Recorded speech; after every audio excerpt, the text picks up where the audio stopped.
Ranjan Kapoor, Ravi film सी audience को मेरा नमस्कार। दोस्तों, आज से पहले हमने देव साहब के बारे में आपको बहुत सी जानकारी दी थी।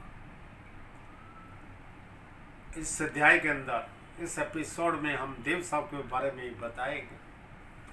देव साहब के बारे में मैं सोचता हूँ, अगर एक किताब लिखी जाए तो लाखों पन्ने हो गए, तब भी वो date can not be completed, कि उनकी कहानी इतनी लंबी है। एक नौजवान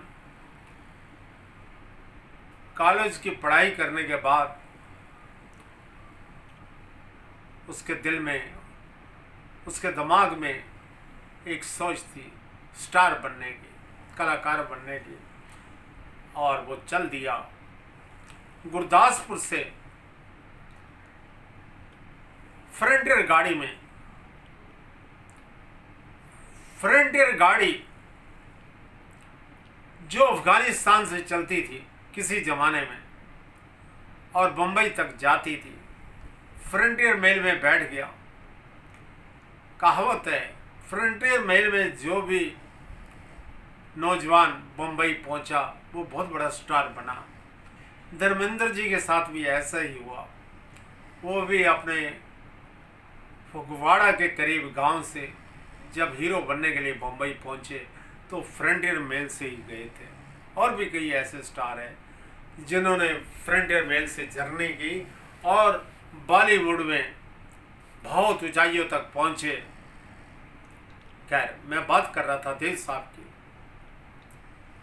देव साहब ने इरादा किया, पहले तो वो पूना पहुंचे, प्रभात स्टूडियो में काम किया, वहाँ एक आध फिल्म में काम किए।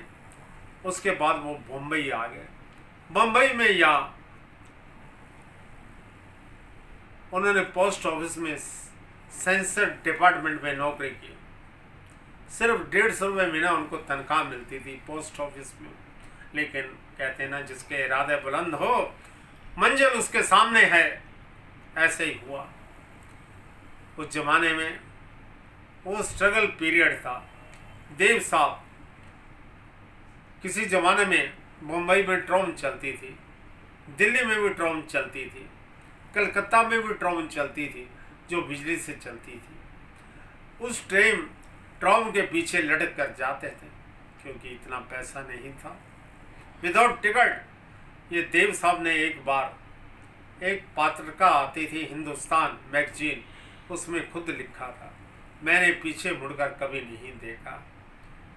देव साहब बोले वो जमाना था, पैसे नहीं, विदाउट टिकट ट्रेन के पीछे लटक कर जाता था। लेकिन भगवान को तो कुछ और मंजूर था। भगवान को तो भगवान तो चाहते थे देव साहब को इतनी दौलत दी जाए, इतनी दौलत दी जाए कि उस दौलत को वो संभाल भी ना पाए, और दौलत के साथ भगवान ने उनको प्रसिद्धि दी। कितना बड़ा चमत्कार किया परमात्मा ने। दोस्तों, ये चमत्कार केवल देव साहब के साथ नहीं हुआ, आपके साथ भी हो सकता है। लेकिन आप पहले अपने टारगेट, अपने डेस्टिनेशन के बारे में सोचो, और फिर बहुत मेहनत करनी पड़ेगी आपको। और देव साहब की तरह पीछे मुड़कर नहीं देखना होगा। राहें कांटे भरी है, चारों तरफ कांटे हैं। बुलंदी पर पहुंचने की राहें कोई आसान नहीं, बड़े दुख झेलने पड़ेंगे। लेकिन उसके बाद मंजिल आपके सामने होगी और आपके सपने हकीकत में बदल जाएंगे, कोई शक नहीं। कोई भी इंसान बड़ा इंसान बनता है, उसकी शुरुआत पहली सीढ़ी से होती है, तब वो आखिरी सीढ़ी तक पहुंचता है। तो दोस्तों, आपने सपनों को साकार करना है तो जबरदस्त सेल्फ कॉन्फिडेंस अपने अंदर पैदा कीजिए, जबरदस्त विल पावर को पैदा कीजिए, और फिर भगवान से प्रार्थना करो, प्रभु मेरा ये काम आप करोगे, मेरा तो केवल नाम होगा। ऐसा ही होता है। दोस्तों, एक ज़माना था मैं बहुत फिल्में देखता था। जब फिल्में देखता तो बहुत खुशी महसूस होती थी और सोचता था कभी मैं भी फिल्म बनाऊंगा। समय गुजरता गया और एक दिन ऐसा आया, मैंने मेहनत की, एक फिल्म बन रही थी। मेरे बहुत करीबी दोस्त फिल्म बना रहे थे, पंजाबी रीजनल फिल्म कुड़माई, जिसके प्रोड्यूसर डायरेक्टर बलराज कपूर। जी हाँ, इसमें उन्होंने अपने ज़माने की मशहूर हीरोइन रमा विज को लिया और मेहर मित्तल साहब जो पंजाबी फिल्मों के दिलीप कुमार थे उनको भी लिया, और उसके नायक थे मोहन कुमार। मोहन कुमार जी ने कई फिल्मों में काम किया, खासकर पंजाबी फिल्मों के अंदर। He was an actor of Punjabi regional films.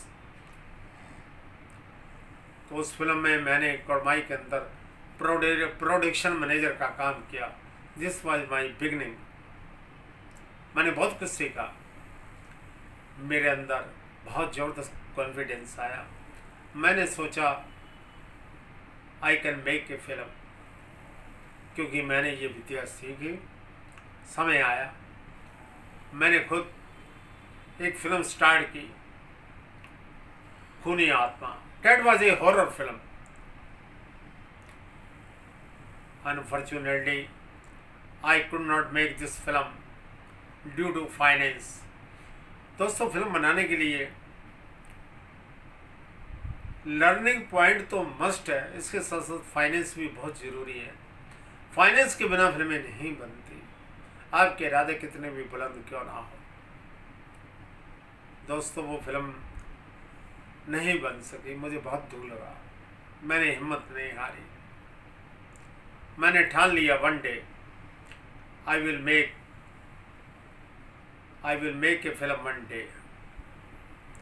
मैं हारा नहीं, आपने कॉन्फिडेंस को कम नहीं किया। My willpower was very strong. Then I started a devotional film. I was very pleased that I have completed this picture. I have censored this picture from Government of India, from Censor Board. That day I was very happy that I have completed this picture. It was the matter of very pleasure for me. I released this film. This was a video film titled Jai Baba Balagnath. This was very fantastic.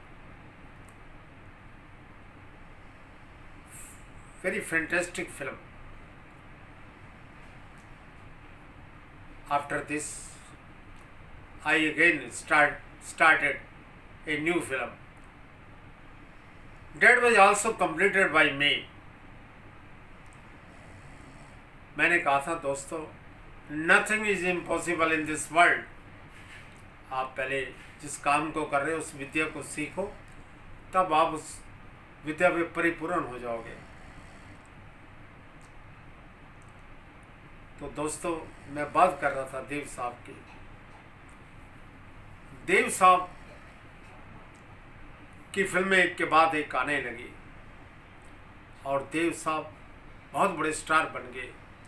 उनकी एक film आई तीन देवियाँ, वो भी अपने ज़माने की बहुत मशहूर फिल्म थी। एक फिल्म आई उनकी ज्वेल थीप। ज्वेल थीप ने हिंदुस्तान में धमाका मचा दिया। और उसके बाद लगातार फिल्में आने लगी। बुल्लट, जिसकी हीरोइन थी ज्योति बख्शी। बुल्लट फिल्म ने भी अपने ज़माने में बॉक्स ऑफिस पर बहुत बड़ी कामयाबी हासिल की। उसके बाद देव साहब की फिल्म आई तेरे मेरे सपने। उसमें उनके साथ साइड हीरो थे उनके छोटे भाई गोल्डी यानी कि विजय आनंद। और नायिका थी मुमताज़। हेमा मालिनी के साथ तो जैसे उनकी बहुत बड़ी कामयाब जोड़ी थी। उनकी हेमा मालिनी के साथ एक फिल्म आई जोनी मेरा नाम, और भी कई फिल्में आई। जो शीला फिल्म, उसमें भी उनकी नायिका हेमा मालिनी थी। उन्होंने विजंती माला जी के साथ ज्वेल थीप में और दुनिया में काम किया। आज की डेट में वो बहुत बड़े स्टार बन चुके थे। लगातार फिल्में बनाते गए, चलती गई। कुछ फिल्में उनकी फ्लॉप भी हुई, लेकिन उन्होंने हिम्मत नहीं हारी। दोस्तों, आज के इस प्रोग्राम को मैं यहीं ख़त्म करता हूँ। अगली बार देव साहब के बारे में कुछ और बातें बताऊँगा।